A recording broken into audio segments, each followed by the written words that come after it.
Salut tout le monde. Ce soir, nous remontons très loin dans le temps. Pas juste avant Internet. Pas juste avant l'électricité. Ce soir, vous allez vous réveiller dans un lit de paille en l'an 1300, quelque part dans un petit village d'Europe occidentale.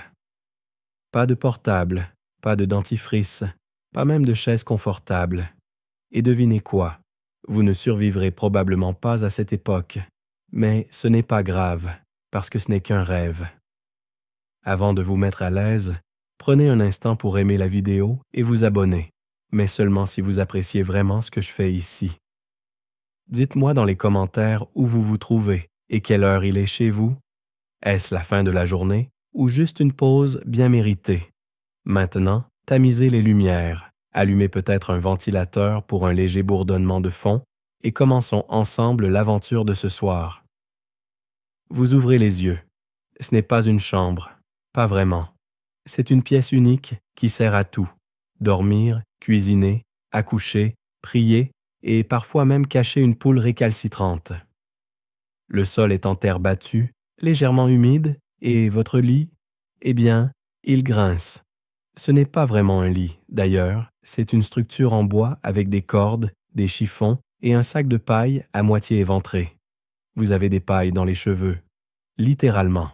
Il fait encore sombre, mais le coq, ce traître matinal, hurle déjà depuis une bonne dizaine de minutes. Vous êtes réveillé par une combinaison agréable de froid piquant, de courbatures dorsales et de l'odeur d'une chèvre endormie à 2 mètres de là. Oui, la chèvre dort dans la même pièce. Elle est calme, elle vous connaît, et elle sent fort. Vous vous redressez lentement, et c'est à ce moment-là que votre dos vous rappelle que vous avez 28 ans. Ce qui, en 1300, commence à faire de vous une aînée respectable. Les genoux grincent un peu, vos orteils s'accrochent à une couverture râpeuse. Une de vos premières pensées du jour. J'espère que les enfants n'ont pas mouillé la paillasse cette nuit. Spoiler, si. L'hygiène? Allons-y doucement. Vous avez un petit seau d'eau que vous avez rempli la veille. L'eau est froide. Elle sent un peu le fer et la moisissure. Vous vous lavez le visage avec les doigts, tapotez un peu votre cou, vos aisselles. Pas de savon parfumé ici. Juste un galet un peu râpeux qui fait office de pierre à peau. Vous passez aussi un doigt derrière l'oreille, plus par habitude que par efficacité. Une anecdote amusante, enfin pour nous. Dans certaines régions, les gens pensaient que l'eau, ouvrant les pores, elle rendait plus vulnérable aux maladies. Se laver trop souvent, dangereux. Résultat, la toilette quotidienne se résume souvent à se frotter avec un chiffon, ce qui veut dire que votre odeur corporelle est, disons, bien ancrée dans la mémoire du village. Vous tirez un rideau miteux qui sépare vaguement votre couchette du reste de la pièce. Là, vos enfants, 3 pour l'instant, dont un accroché à votre jambe, commencent à gigoter. Le plus jeune, qui doit avoir 2 hivers, a les joues rouges comme des pommes. Il dort contre sa sœur de 5 ans. Pas de doudou ici. Parfois une cuillère en bois, un chiffon noué ou un petit caillou fétiche. Pendant que vous vous habillez, on peut parler chiffon, au sens propre. Vous n'avez pas de placard, juste 2 robes, dont l'une est à peu près propre. Vous l'enfilez par-dessus une chemise longue et rêche, avec une ceinture de tissu que vous nouez autour de la taille. Pas de boutons, pas de fermeture éclair. Tout est ficelé, attaché, noué. Vous avez aussi une coiffe, un morceau de tissu plié, coincé autour de vos cheveux, non lavé depuis plusieurs semaines. Mais soyons honnêtes, vous êtes magnifique. En tout cas, selon les standards de l'époque. À vos pieds, des sabots en bois que vous espérez retrouver là où vous les avez laissés la veille. Spoiler, le chien du voisin en a déplacé un. Vous sortez dehors. L'air pique, mais il sent bon. De la fumée de cheminée, du crottin et cette odeur particulière du matin dans un monde sans moteur. Une paix étrange, seulement brisée par le bêlement lointain d'un agneau en mal d'attention. Le sol est boueux, mais vos pieds ne s'en plaignent plus. Le ciel est encore pâle et vous avez déjà 1000 choses à faire. Mais à ce moment précis, vous respirez. Vous écoutez les feuilles humides frissonner. Une chouette s'éloigne d'un battement d'ailes paresseux. Fait historique majeur du jour. Les femmes représentaient l'épine dorsale du foyer médiéval. On parle beaucoup des seigneurs, des chevaliers, des moines, mais dans 95% des cas, la journée commençait ici, dans une maison en bois, avec une femme comme vous qui lançait le feu, réveillait les enfants et gérait une économie familiale aussi précise qu'un parchemin de notaire. Et pourtant, les historiens débattent encore. Avait-elle du pouvoir dans ce foyer? Était-elle complètement soumise? Certaines sources disent que les femmes menaient la barque du quotidien, d'autres les cantonnent à un rôle muet, transparent. La vérité se situe peut-être dans les détails. Entre deux poignées de paille, il y avait aussi des décisions, des refus, des rêves. Mais pour l'instant, vous avez faim. Et ce n'est pas avec une pomme séchée et une tranche de pain dur qu'on va tenir jusqu'au midi. Heureusement, ce sera la tâche de la prochaine section. Le feu est mort. Évidemment. Vous voilà accroupi devant l'âtre, un bout de tissu enroulé autour de la main, soufflant comme un dragon enrhumé sur une poignée de cendres tièdes. Le bois est humide, la suie s'effrite, et vous savez que si vous ne rallumez pas ce feu rapidement, tout le petit monde de votre maison va commencer à geindre. Et vous n'avez pas la patience. Il est à peine l'aube. Vous ajoutez quelques brindilles, soufflez encore. Une étincelle hésite, puis un petit tison prend vie. Vous soufflez avec l'intensité d'une maman ours et, miracle, une flamme. Une vraie. Elle danse comme si de rien n'était, comme si vous n'aviez pas passé 10 minutes à vous battre contre des bûches détrempées. Vous sentez une chaleur timide vous picoter les joues. C'est le moment de préparer le pain. Ce matin, comme presque tous les matins, vous allez faire du pain. Mais attention, pas ce genre de pain gonflé, tout chaud et bien blanc qu'on trouve dans les boulangeries modernes. Non, votre pain est rustique, compact, sombre. Il pourrait facilement servir d'arme contondante en cas de besoin. Vous sortez votre mélange de farine, un mélange grossier de seigle, d'orge, parfois même de glands écrasés si c'est la disette. Le blé blanc, c'est pour les riches, ceux qui vivent dans des maisons en pierre avec des vitres. Vous vivez dans la réalité, et votre réalité est faite de farine grisâtre. La pâte est dure, élastique. Vous la pétrissez à la main, vos doigts enfoncés dans une matière qui colle, qui respire. Il y a quelque chose d'hypnotique dans le geste. Pousser, replier, tourner, écraser. Votre petit de 2 ans essaie de vous imiter en tambourinant sur une motte de terre. C'est attendrissant et salissant. Le levain. Il dort dans un pot de grès, couvert d'un tissu qui sent un peu le fromage. C'est un levain ancestral, transmis de voisine en voisine. Parfois il meurt, parfois il explose, parfois il sent le vinaigre ou l'œuf pourri. Mais quand il est en forme, il fait lever votre pain juste assez pour qu'on puisse dire « Eh, regardez, il n'est pas tout plat ». Anecdote rigolote. Certaines femmes accrochaient un bout de pâte levé dans un tissu sous le toit, persuadées que les esprits du pain dormaient mieux en hauteur. D'autres le plaçaient sous leur lit, ou même dans le giron de leur chemise pendant quelques heures pour le réchauffer avec l'amour du corps. Oui, c'est étrange. Oui, c'est vaguement dégoûtant. Non, on ne juge pas. Vous modelez des boules? Pas trop grosses, pas trop petites. Vous avez appris à jauger la cuisson au son du pain tapé. S'il résonne creux, c'est bon. S'il fait plouf, il est encore cru. S'il explose, bon, ça n'arrive qu'une fois. Pendant que la pâte repose, vous attisez le feu avec un tisonnier recourbé. Il n'y a pas de four à la maison. Pas encore. Vous cuirez vos miches dans le four du village, en fin de matinée, en partageant la chaleur avec d'autres femmes. C'est une activité semi-sociale, semi-compétitive. Celle qui réussit le plus beau pain du jour s'en vante jusqu'à la moisson suivante. Pendant que la pâte lève, vous préparez la bouillie pour les enfants. De l'eau, un peu de gruau, parfois une pincée de sel. Si vous êtes chanceuse, un reste de lard fondra dedans. Si vous êtes très chanceuse, vous trouverez une pomme séchée oubliée au fond d'un panier. Mais ce matin, c'est bouillie nature. Encore, les historiens sont divisés. Mangeait-on mieux au Moyen Âge qu'on ne le pense? Certains disent que les paysans avaient une alimentation plus variée que les nobles. Plus de légumes, moins de viande grasse. D'autres affirment que le menu paysan était pauvre, répétitif, carencé. En réalité, tout dépendait de la région, de la saison, et du fait que vos récoltes aient ou non été noyées par une inondation surprise le mois précédent. Vous goûtez la bouillie. Elle est tiède, fade, vaguement nourrissante. Vous ajoutez quelques herbes, pas pour le goût, pour faire croire à vos enfants qu'il y a quelque chose dedans. Dans un coin de la pièce, un gros pot de grès contient le levain mère que vous alimentez tous les 2 jours. Il a la consistance d'un slime vivant et l'odeur d'un pied mouillé, mais sans lui, pas de pain.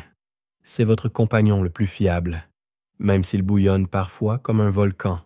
Les sons de la maison sont doux, le crépitement du feu, un bébé qui gazouille, les pas légers de votre fille qui essaie de ne pas réveiller sa petite sœur. Vous savourez cet instant. Vous êtes fatiguée, oui, mais vous êtes vivante. Et aujourd'hui, vous avez du pain. Fait historique notable, les femmes avaient la charge exclusive du pain dans la plupart des foyers ruraux médiévaux. C'était à la fois un travail domestique, une activité économique, on pouvait vendre le surplus, et une responsabilité quasi spirituelle. Brûler un pain, c'était comme manquer une prière. Offrir une miche mal levée, c'était presque un affront. Et dans certains cas extrêmes, on accusait les mauvaises boulangères de sorcellerie. Pour de vrai, une superstition tenace prétendait que si le pain ne levait pas, c'était la faute d'un mauvais œil dans le voisinage. Résultat, on crachait dans la pâte, discrètement, pour conjurer le sort. Oui, vous avez peut-être fait ça ce matin. On ne dira rien. Le jour se lève enfin. Vos enfants ont chacun un morceau de bouillie tiède et vous avez placé vos pains crus dans un panier recouvert de lin. Vous frottez vos mains sur votre tablier. Vous sentez la farine incrustée dans vos ongles, l'odeur acide du levain sur vos poignets. C'est le parfum du devoir accompli, ou du moins celui de la matinée. Bientôt, il faudra vous habiller pour sortir. Mais pas encore.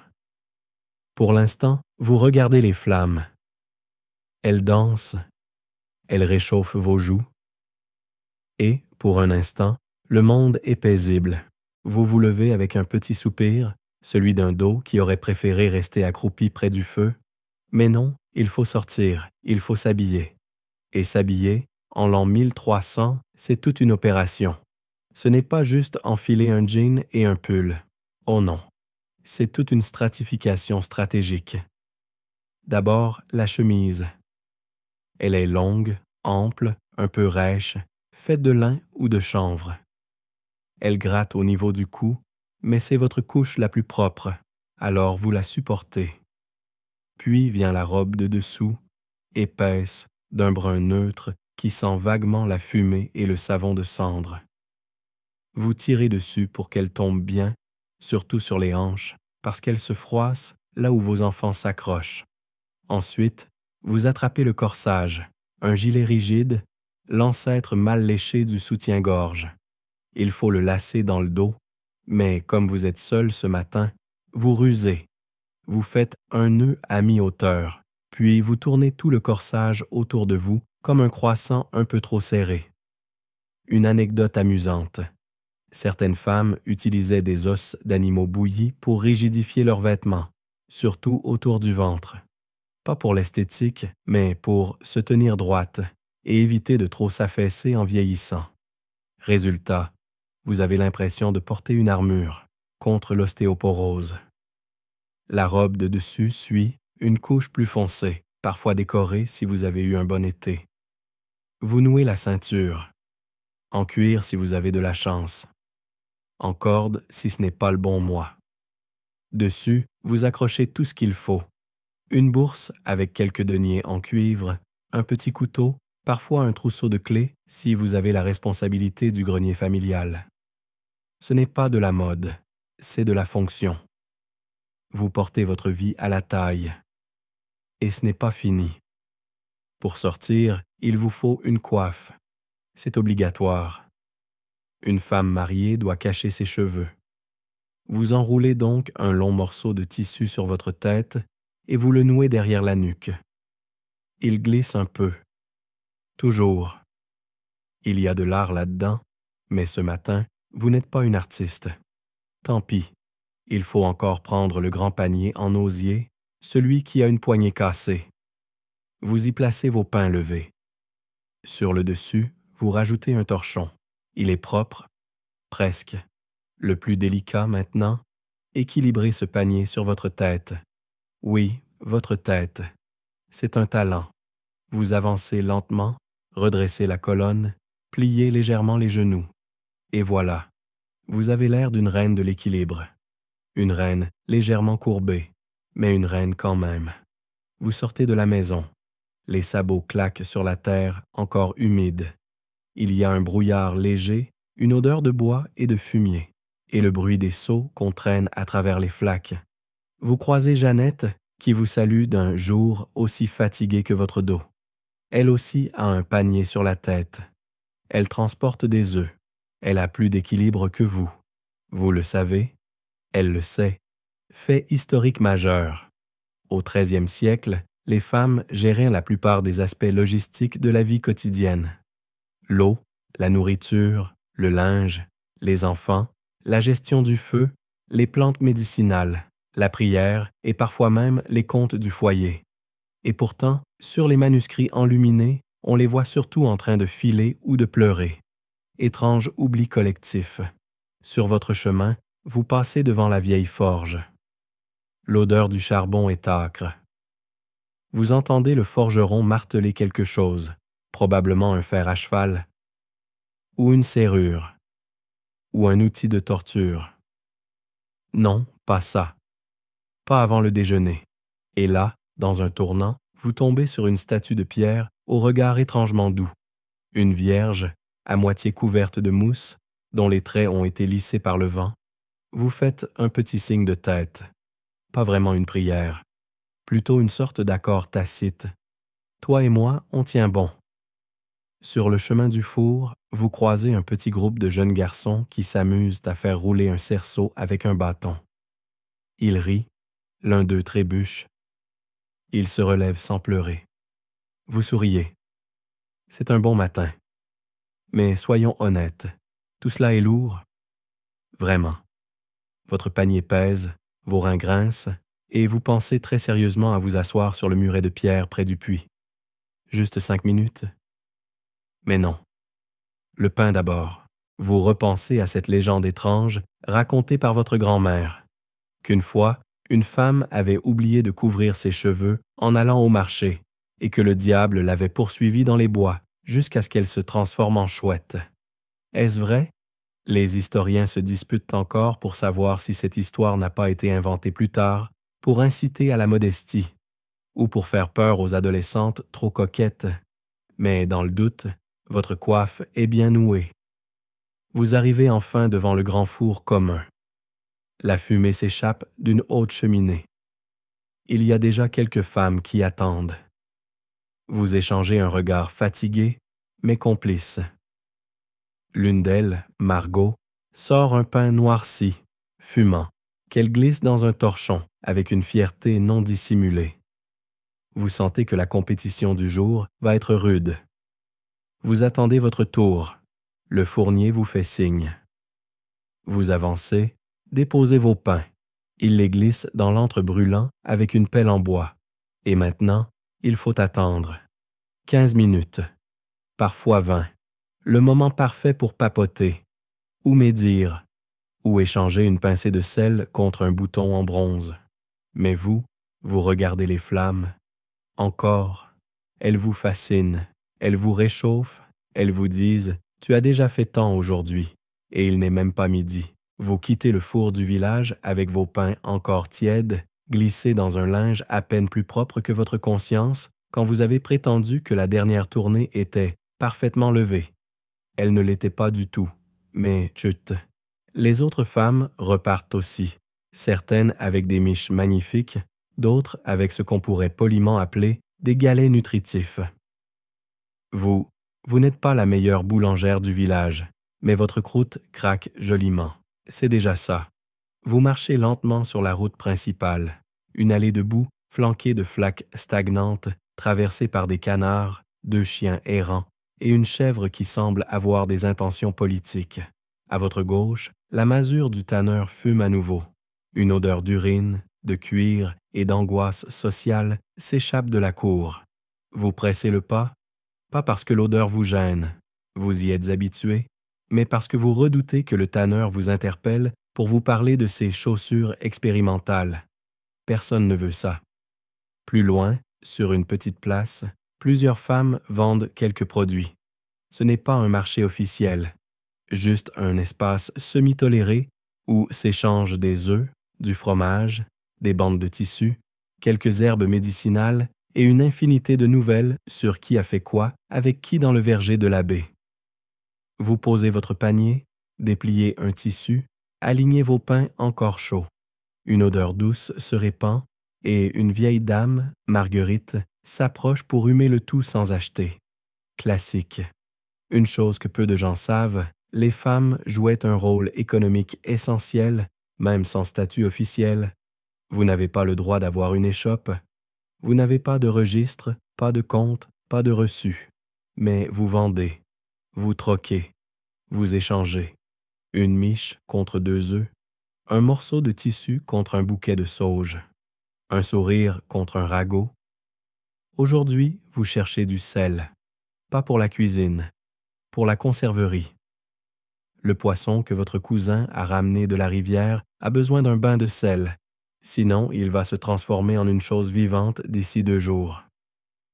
Vous repérez la femme au sel, une silhouette mince, avec une voix de crécelle et une poigne d'enfer. Vous lui proposez 2 pains contre une mesure. Elle demande 3. Vous répondez avec un regard sceptique, un soupir et un « Ils sont faits avec du levain de 5 ans, hein ?» Elle plie. Marché conclu. Un homme passe. Il s'arrête devant votre linge, à moitié repassé. C'est un grand mot, disons juste écrasé sous une pierre plate. Il regarde les motifs. Vous expliquez? Fait main. C'est du lin de ma sœur. Il vous lance un regard flou. Il marmonne quelque chose sur « trop fin pour un vrai homme » et repart. Vous haussez les épaules. Tant pis, il n'a pas l'œil. Anecdote étrange, d'ailleurs, dans certaines communautés rurales, les femmes recousaient les vêtements de leur mari avec du fil noir, non pour des raisons esthétiques, mais parce qu'on croyait que les esprits voyaient moins bien le noir, et qu'ils avaient donc plus de mal à entrer dans le vêtement. Du textile comme talisman. On adore. Vers midi, vous avez troqué la moitié de votre pain, glané quelques pommes, une poignée d'oignons et une rumeur particulièrement savoureuse selon laquelle la fille du meunier serait enceinte d'un moine. Vous ne répétez rien. Pas encore, mais vous le notez mentalement pour plus tard. Les historiens, eux, ne sont pas d'accord. Certains prétendent que la parole féminine n'avait aucun poids dans la société médiévale, que les femmes n'étaient que des voix étouffées entre 2 prières. D'autres, au contraire, estiment que dans les villages, les femmes détenaient le pouvoir de l'information. Elles savaient qui, quand, pourquoi, comment. Elles tissaient les relations, forgeaient les réputations, ajustaient sa vérité selon les besoins de la communauté. Alors, qui croire? Peut-être un peu les deux. La femme médiévale n'était ni invisible ni toute-puissante. Mais elle était là, partout. Vous repartez, le panier plus léger. Un enfant vous suit un moment, vous demandant si vous avez vu sa poule. Vous le dévisagez, il n'a pas de pantalon, vous hochez la tête. Elle est allée à la messe. Il vous regarde sans comprendre, puis rit et s'en va. Mission accomplie. En passant près du puits, vous vous arrêtez pour remplir votre gourde. C'est une besace de cuir bouilli pendue à votre ceinture. L'eau est fraîche. Vous en buvez une gorgée. Vous lavez vos mains. Vous en profitez pour enlever une brindille coincée dans votre coiffe. À côté du puits, deux femmes se disputent à voix basse. Un différend sur une barrière mal réparée. Ou peut-être sur un mari qui traîne trop chez la veuve blanche. Vous écoutez d'une oreille. Discrètement. Très discrètement. L'art de l'écoute semi-passive est une compétence ancestrale que vous maîtrisez depuis l'âge de 10 ans. Le soleil commence à cogner un peu. Vous levez les yeux. Il est haut. Vous sentez la chaleur sur votre nuque et une goutte de sueur qui glisse lentement le long de votre colonne vertébrale. Vous froncez le nez. Il est temps de rentrer. Les enfants vous attendent et votre rouet vous appelle. Mais avant de rentrer, vous repensez à la fille du meunier. Peut-être que ce n'est qu'une rumeur, peut-être pas. Vous verrez bien ce qu'en dit la vieille Agnès demain.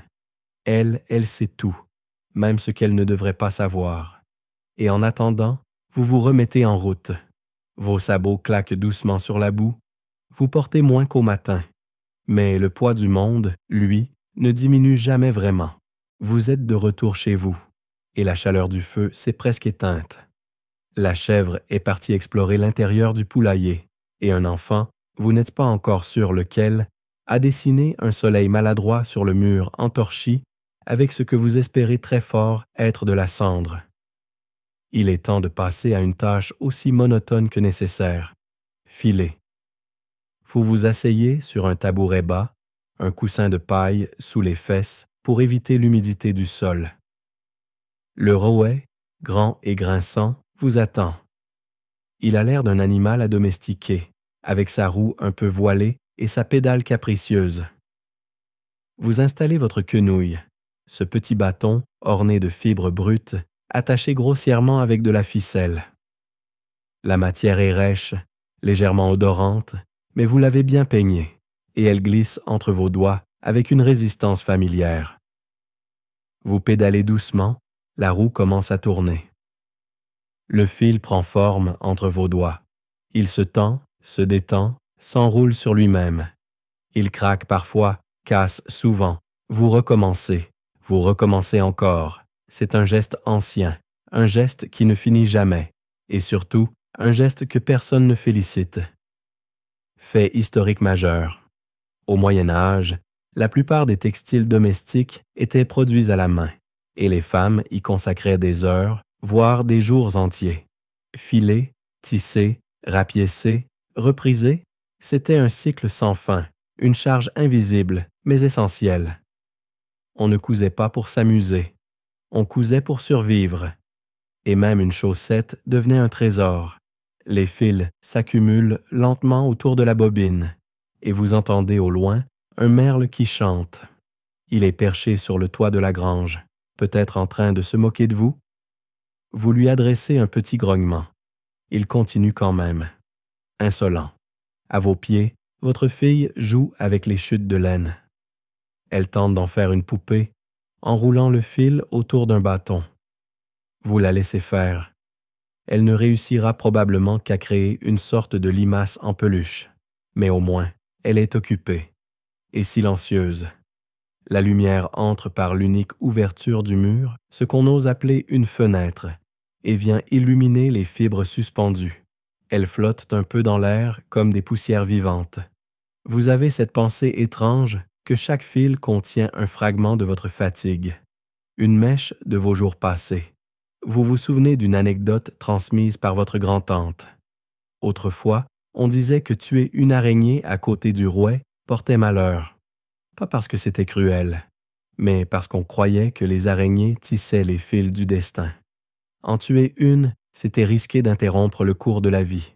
Depuis, vous avez toujours laissé les araignées tranquilles, sauf celle qui s'est invitée dans votre coiffe l'an dernier. Là, c'était trop. Une pause. Vous frottez vos poignets endoloris. Le rouet gémit comme un meuble vexé. Vous étirez votre dos. Il claque. Un son sec, mais libérateur. Et puis vous repartez. La cadence revient, vos pieds pédalent, Vos doigts glissent, attrapent, tournent, pincent. La mécanique du geste vous endort à moitié, et pourtant vous êtes attentive. Un nœud et le fil se rompt. Les historiens se disputent encore sur la place exacte de ces travaux féminins. Certains y voient une oppression, la réduction des femmes à leurs mains et à leurs habits. D'autres parlent de transmission, de sororité silencieuse, de compétences maîtrisées. Peut-être que les deux visions sont vraies, peut-être qu'elles s'enroulent l'une dans l'autre, comme les fils que vous filez. Une voix d'enfant vous tire de vos pensées. C'est votre cadet qui réclame un fruit sec. Vous fouillez dans le panier à provisions, sortez une poire ratatinée. Il la dévore en 2 bouchées. Vous lui essuyez la bouche du revers de votre manche. Élégance médiévale. Vous retournez au filage. Le rouet ronronne presque maintenant.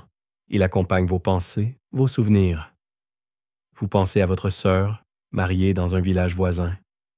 Elle aussi file, sûrement, mais sur un rouet plus neuf. Vous êtes presque jalouse.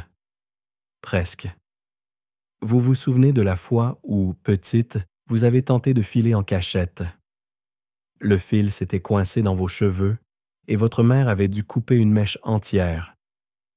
Depuis, vous tenez toujours vos cheveux bien noués. Traumatisme capillaire oblige. La lumière commence à décliner doucement. L'après-midi s'effiloche, tout comme vos fibres. Vous le sentez dans l'air, ce moment où les ombres s'allongent, où l'odeur de la maison change. Bientôt, il faudra rallumer le feu, préparer un repas simple, vérifier que les enfants ne se battent pas pour le bol en bois sans fêlure. Mais pour l'instant, vous filez encore. Parce qu'il reste du lin.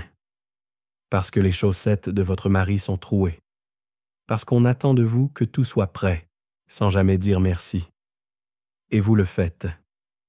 Silencieusement, presque mécaniquement, mais avec cette étrange fierté tranquille qui n'a pas besoin de mots. Vous enfilez une autre chaussette à recoudre sur votre bras comme une marionnette fatiguée, mais l'aiguille ne veut rien savoir. Elle glisse, elle pique, elle se tord. Vous la plantez dans un coussinet en tissu déjà criblé comme un hérisson. Ce soir, vous n'avez pas envie de coudre, pas envie de réparer encore une fois le même trou au talon. Et pourtant, vous le faites.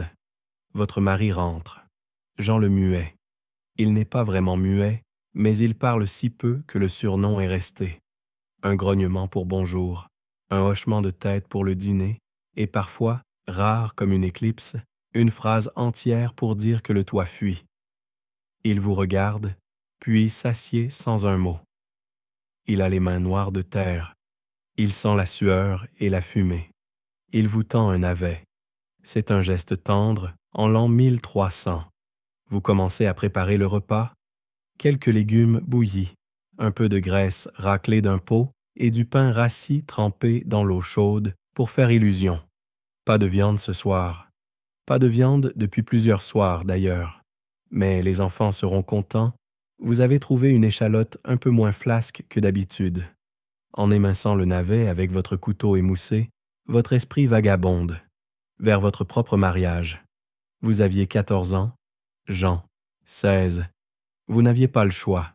Vos parents avaient organisé l'union après une très intense négociation impliquant une vache, 2 cochons et un terrain en pente. Vous n'étiez pas amoureuse. Vous ne saviez même pas si ça existait, l'amour. Anecdote à faire lever les sourcils, certaines unions rurales se concluaient après ce qu'on appelait une nuit d'épreuve, où les 2 promis dormaient, habillés, côte à côte, pour tester leur compatibilité. Une méthode révolutionnaire, sans abonnement ni algorithme. Et pourtant, des siècles plus tard, on a encore du mal à faire mieux. Vous vous souvenez de votre nuit de noces. Pas de robe blanche, pas de couronne de fleurs, juste un vieux matelas et le regard gêné de votre tante qui vous avait dit « Tu verras, ça fait pas mal si tu penses à autre chose. » Bon, vous avez pensé à autre chose, à beaucoup de choses. Les historiens s'écharpent sur la notion de consentement à l'époque médiévale. Certains affirment que les jeunes filles n'avaient pas leur mot à dire. D'autres soulignent qu'en pratique, dans les villages, les fiançailles se faisaient souvent avec l'accord, ou au moins la résignation, des intéressés. Et puis, il y avait les fugues, les mariages par enlèvement, les unions surprises sous les pommiers, des histoires floues entre folklore et réalité. Mais vous n'avez pas fui. Vous vous êtes mariés. Vous avez pris le nom de Jean, même si personne ne l'utilise. Vous avez pris sa maison, son rythme, ses silences. Et avec le temps, une sorte de tendresse s'est installée. Pas le genre qu'on chante avec des luttes, non. Plutôt celui qui se glisse dans les gestes du quotidien, partager le même seau, râler pour les mêmes courants d'air, rire ensemble quand la chèvre mange les draps. Vous regardez vos enfants. 3 pour l'instant, peut-être 4 bientôt. Vous avez ce pressentiment bizarre dans le ventre, ce tiraillement discret. Vous ne voulez pas trop y penser. Vous avez perdu un bébé l'année dernière. Trop petit, trop tôt. Vous l'avez enterré derrière la maison, près du noyer. Personne n'en parle. Même Jean le Muet avait versé une larme, à sa manière, en vous apportant une pierre blanche pour marquer l'endroit. Vous caressez machinalement votre ventre, puis secouez la tête. Ce n'est pas le moment de se perdre. Vous avez une soupe à finir. La pièce est baignée d'une lumière dorée. Le feu crépite faiblement. L'un de vos enfants chante une comptine ancienne, les mots déformés par sa voix aiguë. 3 corbeaux dans un champ qui faisait rien du tout. Vous souriez. Parfois, quand vous êtes seul, vous repensez à une histoire que la vieille Agnès racontait. Une jeune fille qui avait refusé tous ses prétendants, préférant rester libre. Elle vivait seule, tissait des ceintures et parlait aux chats. Un jour, elle serait devenue invisible, flottant dans les haies, observant les gens en silence. On disait qu'elle avait été punie. D'autres disaient qu'elle avait simplement choisi la paix. Était-ce une fable? Une mise en garde? Ou un rêve caché sous la laine? Les historiens, eux, n'ont pas de traces de cette femme. Mais vous y pensez souvent. Jean dort maintenant, affalé sur le banc. Il ronfle légèrement. Vous finissez la vaisselle dans une bassine tiède. L'eau est sale, mais vous avez connu pire. Un des enfants dort dans un coin. Un autre joue avec un morceau de corde. La chèvre gratte la porte. Tout est anormal. Vous tirez les rideaux, vous rangez les outils, vous pliez les linges, vous éteignez les bougies. Et puis, juste avant de vous asseoir pour souffler un peu, vous ramassez la poupée en fil que votre fille a faite tout à l'heure. Elle est bancale, sans visage et affreusement mignonne. Vous la posez délicatement près du lit et vous vous asseyez enfin, votre dos craque, votre tête penche et vous vous demandez, juste un instant, à quoi ressemblera l'amour dans 700 ans. La nuit a été brève. Votre plus jeune s'est réveillé 2 fois en hurlant à cause d'un cauchemar impliquant, selon ses marmonnements, un cochon volant et un pot de pois. Vous l'avez bercé avec une berceuse monocorde pendant 1/4 d'heure, puis vous avez failli vous endormir assise, la bouche ouverte, une cuillère encore dans la main. Ce matin, vous sentez une tension dans le bas-ventre. Pas assez pour alarmer, mais assez pour que vous fassiez mentalement la liste de vos plantes. Il va falloir préparer quelque chose. Ce ne sera pas joli, ni bon, mais peut-être que ça évitera que le mal empire. Vous ouvrez votre coffre aux herbes. Enfin, votre coffre est une boîte en bois avec un couvercle qui grince et une odeur mêlant lavande séchée, poussière et renfermée. À l'intérieur, tout est rangé par petits paquets noués, morceaux de tissu et peaux en terre. Vous sortez un sachet de menthe poivrée, froissée mais encore puissante, et un peu d'écorce d'aulne. La médecine domestique en 1300, c'est vous. Les femmes sont les pharmaciennes silencieuses des foyers. Pas de diplôme, mais beaucoup d'essais. Parfois réussis, parfois... Bon, on ne va pas en parler. Vos recettes viennent de votre mère, qui les tenait de sa grand-mère, qui les tenait d'un moine miséricordieux à la mémoire incertaine. Vous écrasez les plantes dans un petit mortier en terre cuite, usé jusqu'à la corde. Le pilon est fendu, mais il tient encore. Vous versez de l'eau chaude dessus, touillez lentement, puis filtrez avec un coin de tissu. Le résultat est verdâtre, mousseux et a vaguement l'odeur d'une lessive oubliée en plein été. Vous buvez à petites gorgées, en serrant les dents. Anecdote pas très appétissante, certains remèdes médiévaux conseillaient, pour calmer les douleurs du ventre, d'avaler une mixture faite de vin, de miel et d'urine de chat, fraîche. Oui, et il fallait que le chat soit roux. Apparemment, les chats noirs étaient trop chauds et les blancs trop froids. Les rousses, elles, avaient l'équilibre parfait. Bien sûr, vous vous en tenez à la menthe. Une fois votre infusion avalée, vous préparez un baume. Il est fait de graisse animale, probablement du saindoux, et de millepertuis que vous avez séché au grenier. Il est destiné à votre fils qui s'est écorché le genou en poursuivant une poule qui ne voulait clairement pas être son ami. Vous appliquez le baume, en murmurant une prière. Ce n'est pas obligatoire, mais on dit que ça aide, même si on ne comprend pas le latin. Un petit livre jauni repose dans un coin de la maison. Il n'est pas à vous. C'est un cadeau volé à demi au prêtre du village, qui l'a laissé traîner un jour. Vous n'y lisez pas, vous ne savez pas lire, mais vous reconnaissez certaines lettres. Vous aimez caresser les pages. Ça sent la sagesse ou la poussière selon les jours. Les historiens sont divisés. Les femmes du peuple connaissaient-elles vraiment des plantes? Ou est-ce une reconstruction romantique? Certains disent que les mères, les épouses, les veuves connaissaient l'usage de dizaines de plantes, mais que cette mémoire n'était pas transmise autrement que par la pratique. D'autres pensent que la plupart improvisaient avec ce qu'elles avaient sous la main. Encore une fois, la vérité se faufile entre les deux. Vous accrochez un petit sachet autour du cou de votre fils. À l'intérieur, un bout de charbon, 2 grains de sel et un cheveu noué. C'est une amulette contre le mauvais œil. Il est ravi. Il court vers le jardin, en exhibant son talisman comme un chevalier montrerait son épée.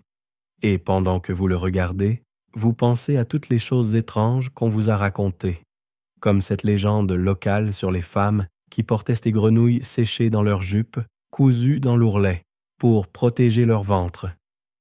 Vous ne savez pas si c'est vrai, mais vous avez déjà vu une grenouille sautiller hors du panier d'une voisine en plein marché. Elle a juré qu'elle n'en savait rien. On l'a cru. En tout cas, on a fait semblant. Vous retournez à votre cuisine. Vous broyez un peu de sauge avec du sel en vue de frotter le plancher. Ce n'est pas un soin du corps, mais c'est un soin de la maison.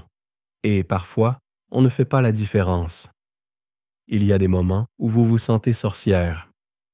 Pas la sorcière des contes, avec un nez crochu et des marmites qui bouillonnent. Non. Plutôt une femme ordinaire qui, avec 3 herbes et un peu de feu, arrive à calmer la toux d'un enfant. C'est un pouvoir. Petit, silencieux, mais bien réel. Vous allumez une chandelle, même si le jour n'est pas encore tombé. C'est votre moment à vous. Un petit luxe. Une flamme juste pour éclairer vos plantes. Juste pour voir un peu plus clair dans ce monde flou. Et alors que vous rangez votre mortier, que vous essuyez la table et que vous repliez vos tissus, vous vous surprenez à fredonner. Une chanson sans paroles, une mélodie lente, issue d'on ne sait où. Peut-être de votre mère, peut-être de vous-même, dans ce monde où l'on guérit avec du miel, où l'on prie pour les verrues et où l'on croit aux grenouilles protectrices, vous êtes à la fois soignante, gardienne et gardienne de mythes. Et si ça fonctionne, pourquoi s'en priver? Le soir approche et vous sentez un calme inhabituel s'installer. Ce n'est pas encore la nuit, juste cette heure suspendue où les sons se font plus feutrés, où les enfants fatiguent sans l'admettre et où les ombres commencent à s'étirer sur le sol comme des chats affamés. Vous essuyez vos mains sur votre tablier, puis vous attrapez votre voile. Il est temps de prier, mais pas tout de suite. Pas encore. Il y a d'abord ce moment étrange entre deux mondes où votre esprit vacille doucement, comme une chandelle qu'on hésite à souffler. Vous vous asseyez sur le banc de bois, les mains croisées, le dos droit. Dans le coin de la pièce, un petit crucifix pend au mur, fait de 2 branches liées par un brin de laine. Il n'a rien de majestueux, mais il vous regarde avec constance depuis des années.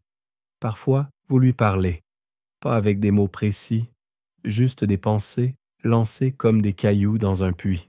Vous commencez par un pater noster, lentement, en latin évidemment, sans tout comprendre. Vous avez appris les mots par cœur, comme une chanson ancienne. Votre bouche les murmure tandis que votre esprit s'attarde ailleurs, sur la soupe qui refroidit, sur la chemise à repriser, sur cette douleur dans la hanche qui revient chaque hiver. Et pourtant, vous continuez, parce que c'est ce qu'il faut faire, parce que c'est un lien fragile entre vous et quelque chose de plus grand, ou peut-être juste une habitude solide dans un monde imprévisible. Fait historique du soir. La religion rythmait chaque jour de la vie médiévale. Le calendrier était rempli de saints, de fêtes, d'interdits alimentaires et de jours de jeûne. Pour une femme comme vous, prier n'était pas juste une question de foi, c'était aussi une manière de tenir debout. Comme un fil invisible qui passait de votre cœur à celui de votre mère, puis à sa mère, et ainsi de suite. Un bruit dehors. Vous vous levez pour jeter un œil à la porte. Une silhouette passe dans la pénombre. C'est Guillemette, la vieille du hameau du Haut qui parle parfois toute seule. Elle tient une lanterne. Vous hésitez à lui faire signe. Finalement, vous refermez la porte. Ce n'est pas de la peur. C'est juste qu'elle fait partie du mystère du soir, un de ces petits fantômes vivants qu'on ne veut pas trop déranger. Vous reprenez votre prière. Cette fois, un Ave Maria. Vous y mettez un peu plus d'intention. Vous pensez à votre grand-père, qui est mort pendant une épidémie, à votre voisine, qui ne s'est jamais remise de la perte de son bébé, à ce moine qui venait autrefois dans le village et qui sentait la cire et la poussière. Il disait que Dieu voyait tout. Vous espérez qu'il choisit de fermer les yeux parfois, par pudeur. Un des enfants vous rejoint, frottant ses yeux. Vous le faites asseoir à côté de vous. Il ne dit rien. Vous continuez à murmurer.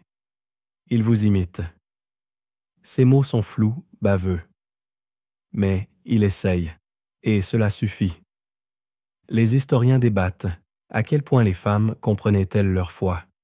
Était-ce un acte personnel, intérieur, ou simplement un devoir imposé, une répétition sociale? Certains textes parlent d'un enthousiasme profond, d'un élan spirituel sincère. D'autres décrivent une religiosité machinale mêlée de superstition. Et si c'était les deux? Un mélange de crainte, d'espoir, de lassitude et de confiance instinctive. Vous terminez votre prière par un soupir. Pas très pieux, mais profondément humain. Vous allumez une chandelle et la placez au pied du crucifix. La flamme tremble un peu, comme vous. Puis vous vous levez. Il faut préparer les enfants au coucher. Mais avant ça, une dernière tâche. Vous ouvrez un petit tiroir en bois. Vous en sortez une médaille, usée, presque illisible. C'est la Vierge. Ou peut-être un poisson. Difficile à dire. Elle appartenait à votre mère. Vous la passez autour de votre cou. Ce n'est pas un bijou. C'est une encre. Dans un coin de la pièce, votre mari s'est agenouillé. Surprise. Il prie aussi, silencieux. Vous l'observez. Sa silhouette est lourde, figée. Il murmure des mots que vous ne distinguez pas. Mais vous reconnaissez la fatigue dans ses épaules. Elle ressemble à la vôtre. Parfois, vous vous demandez si Dieu écoute vraiment, ou s'il dort quelque part, bercé par les chants des moines. Parfois, vous pensez qu'il se cache dans les petits gestes, un bol de soupe partagé, une couverture réparée, une main sur un front fiévreux. Le feu se met à crépiter doucement, un bruit apaisant. Vous vous asseyez à nouveau, cette fois sur le sol, les jambes repliées. Un enfant s'endort contre vous. La bougie jette des ombres étranges sur les murs. L'ambiance est presque sacrée, et dans ce silence tremblant, vous sentez une paix furtive, fragile. Un moment volé au tumulte du monde. Vous fermez les yeux. Juste une minute. Et vous vous dites que peut-être, dans cette minute-là, il n'y a rien d'autre à demander. Le froid vous réveille. Ce n'est pas brutal. C'est une morsure lente, une caresse désagréable sur votre nuque, vos orteils, vos doigts. L'hiver est revenu, et il ne s'est pas gêné pour entrer sans frapper. Votre souffle fait un petit nuage blanc dans l'air. Vous le regardez un instant, comme si c'était quelque chose de nouveau. Mais non, vous connaissez cette sensation par cœur. Ce picotement au bout du nez, la couverture rigide comme une planche de bois, le sol glacé qui fait mal rien qu'à l'idée d'y poser le pied. Bienvenue dans un matin d'hiver médiéval. Vous vous redressez, lentement. Vos articulations protestent, vos jambes ont le poids de la pierre. Vous vous frottez les bras.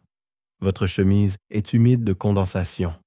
Il y a du givre sur le coin intérieur de la porte. Et une chèvre qui vous regarde d'un œil vague. Elle aussi, elle a froid. Elle souffle dans ses naseaux comme si elle allait déclamer une poésie. Le feu est mort, évidemment. Vous vous y attendiez. Il faudra recommencer depuis le début. Cendre, souffle, brindille. Ce matin, tout est un peu plus pénible. Vos doigts glissent sur le silex, refusent de collaborer. Une étincelle vous brûle brièvement le pouce. Vous jurez, silencieusement. C'est encore trop tôt pour les gros mots. Pendant que vous luttez avec le feu, l'un des enfants gémit dans son sommeil. Il est roulé en boule, le visage rouge, les pieds nus sortant d'un sac de toile qu'il utilise comme couverture. Vous vous levez, titubez dans la pénombre, et le recouvrez avec ce que vous trouvez. Une tunique trouée, une peau de chèvre, votre propre tablier. Ce n'est pas élégant, mais c'est chaud, relativement. Fait historique glacial. Les maisons paysannes du XIIIe siècle n'avaient ni isolation ni vitrage. Le vent passait à travers les planches, l'eau s'infiltrait sous les murs, et la seule source de chaleur était le feu central. Même les riches grelottaient dans leur château. L'hiver, c'était une épreuve de patience, d'endurance et de superposition de couches. Enfin, une flamme prend. Petite, timide, mais elle est là. Vous soufflez dessus comme sur un trésor. Elle danse, elle grandit, elle vous réchauffe le visage. Vous posez une bûche, elle crache, puis accepte son sort. Le feu est revenu. Vous le regardez avec reconnaissance, presque de l'amour. Vous entendez un grattement. Une souris, probablement. Elle cherche des miettes. Vous la laissez faire. L'hiver est rude pour tout le monde. Vous vous souvenez d'une anecdote racontée par votre voisine. Dans certaines familles, on faisait dormir les enfants dans un tiroir de buffet. Oui, un vrai tiroir, enveloppé dans des linges, placé près du feu. C'était censé retenir la chaleur. Une solution de fortune, et étrangement astucieuse. Vous avez déjà essayé, une fois, mais le tiroir grinçait trop, et le bébé hurlait à chaque mouvement. Expérience non concluante. Les enfants se réveillent un à un. Leurs visages chiffonnés, leurs cheveux en bataille, leur voix encore pâteuse. Vous leur servez une bouillie tiède. C'est à peine plus qu'un mélange de farine et d'eau chaude, mais vous y ajoutez une pincée de cannelle. Un luxe. Un souvenir ramené par votre oncle après un pèlerinage. Depuis, vous en économisez chaque grain comme si c'était de l'or. Ce matin, c'est la fête. Ou du moins, un effort. Vous sortez brièvement. L'air vous frappe comme une gifle douce. Le sol est dur comme la pierre. Le ciel est pâle, presque blanc. Il neige à peine. Des flocons s'égarent, flottent, hésitent. Vous levez la tête, en attrapez un sur la langue. Vous êtes adulte, oui, mais pas morte à l'intérieur. Vous rapportez du bois, vous glissez, pas complètement, mais assez pour jurer, encore en silence, et frapper du pied. La chèvre vous regarde, moqueuse. Toujours. À l'intérieur, vous vous frictionnez les bras avec du gras de porc. Une vieille habitude, pas agréable, mais efficace. Le gras fait barrière, comme une crème invisible contre l'hiver. Vous massez aussi les pieds des enfants, un par un. Ils rient, protestent, gigotent. Vous menacez d'utiliser le sein doux sur leur nez. Ils se calment. Les historiens s'interrogent, comment les paysans survivaient-ils réellement aux hivers? Pas seulement physiquement, mais mentalement. Certaines chroniques parlent d'une torpeur saisonnière, une sorte de semi-hibernation collective faite de routines ralenties, de gestes répétitifs, de silence et de résignation. D'autres insistent sur les fêtes, les veillées, les chants pour briser la monotonie. La vérité? Probablement un peu des deux. Des jours gris, coupés de lumière, entrecoupés de bouffées de joie inattendues. Vous chantez, justement. Une mélodie ancienne, apprise dans l'enfance. Elle parle d'un loup, d'un feu et d'un morceau de pain volé. Les enfants reprennent en chœur. Le rythme est bancal, mais le cœur y est. Et dans ce moment, l'hiver semble reculer un peu. Vous frottez vos bras. Vous allumez une autre chandelle. Vous regardez la neige tomber par la fente de la porte. Elle n'a pas l'air de vouloir s'arrêter. Mais vous, vous êtes prête. Ce soir, tout est calme. Trop calme. Le genre de silence qui sonne creux, qui fait écho dans les eaux. Vous êtes assise seule sur le banc près du feu, les enfants endormis derrière vous, et même la chèvre, pour une fois, ne rouspète pas. Le vent, dehors, gratte les murs de torchis comme un chat impatient. Mais vous, vous êtes là, à regarder les flammes se consumer lentement. Votre visage est marqué.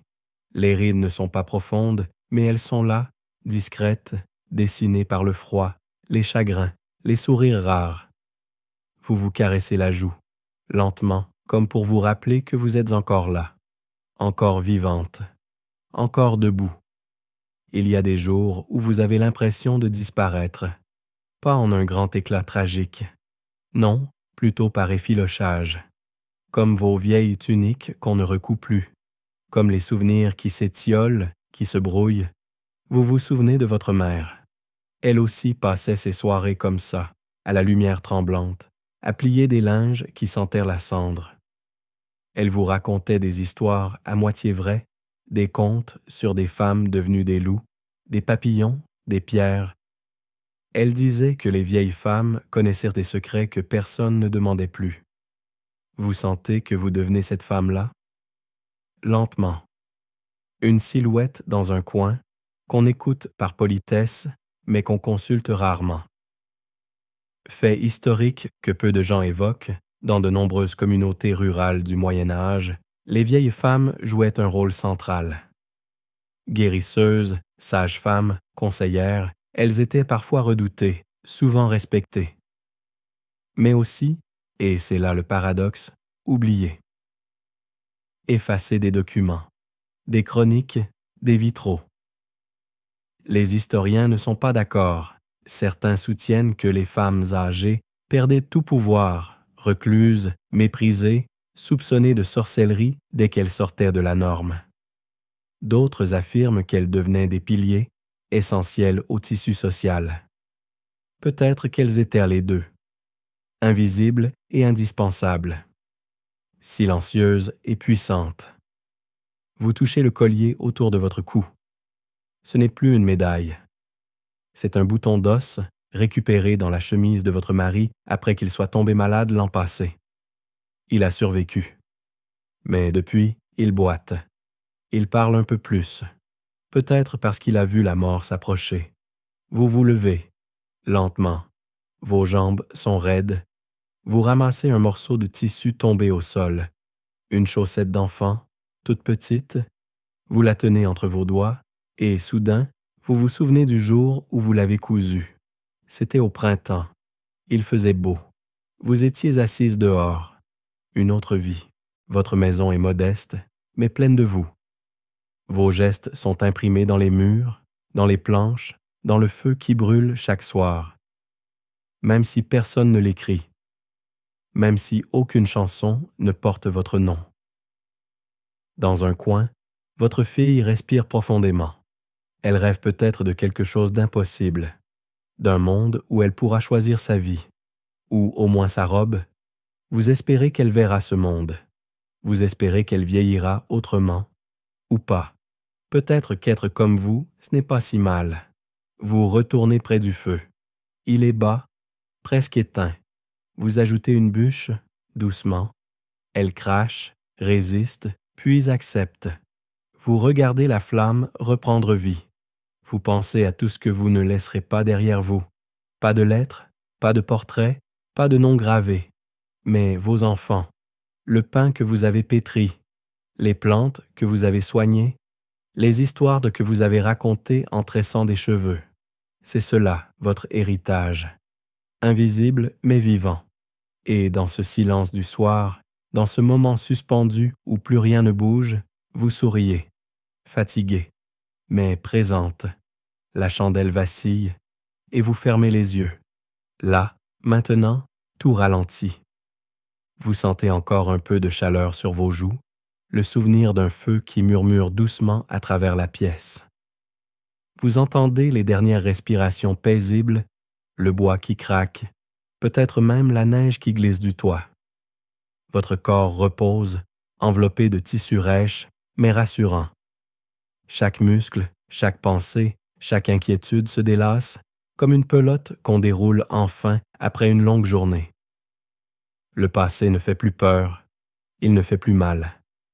Il est là, simplement, comme un livre ouvert dont vous connaissez la fin. Vous l'avez lu 100 fois, et pourtant, ce soir, il vous berce.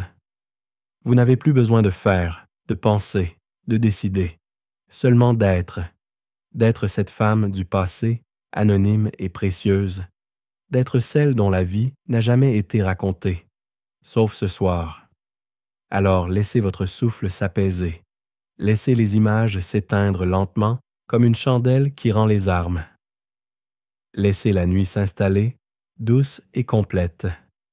Et pendant que le monde continue là-dehors, vous pouvez dormir. Fin du script. Faites de beaux rêves.